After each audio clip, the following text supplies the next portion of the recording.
Kjo situatë nuk e nxorri Prishtinën nga Betorina, por e thelloi edhe për më keq situatën. Komuna sa më parë të zhbllokoj mjetet që ka grumbulluar nga pagesa faturave. Ne mendojmë se njësoj sikurse menaxhmenti i ndërmarrjes bashkë fajtor është edhe Komuna e Prishtinës.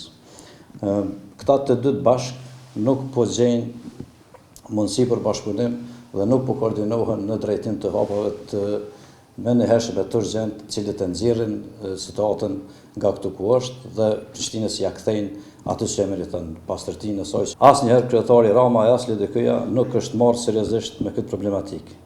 Derisa ishin bashkë në koalicion PDK dhe LDK, të dyjat i patën përkrahur të gjitha propozimet dhe të gjitha veprimet e gabuara që i sillte menaxhmenti i Komunës Prishtinës. Madje në vitin 2023 patën votuar bashkë një ndryshim rregullore së vjetër, e ku patën futur edhe një mundësi që në Prishtinë të angazhohen edhe operatorë privat. Kjo situatë nuk e nxorri Prishtinën nga Betorina, por e thelloi edhe për më keq situatën. Komuna duhet mësoj se zbatuari vendimin e kuvendit për ndryshim rregullore që ja kthen të drejtën për inkasim të faturave ndërmarrjes dhe jo kjo të bëhet nga Komuna e Prishtinës siç është bërë deri në votimin e fundit nga kuvendi. Kemi edhe propozimet për zgjidhje nga situata, që mendojmë se hapi i parë dhe natyrisht më e rëndësishme është ndërheqja menjëhershme e menaxhmentit të ndërmarrjes për të liruar rrugë të krijimit të një menaxhmenti tjetër.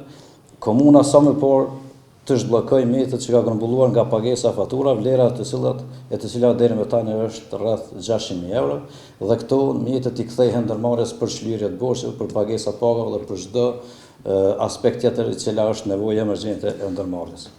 Dhe hapi i fundit, por më i rëndësishmi, është bashkëndimi urgjent i këtyre hapave në mes komunës dhe ndërmarrjes dhe hapja rrugës për daljen nga situata para se të përhapet ndonjë epidemi apo ndonjë smundje e rëndë.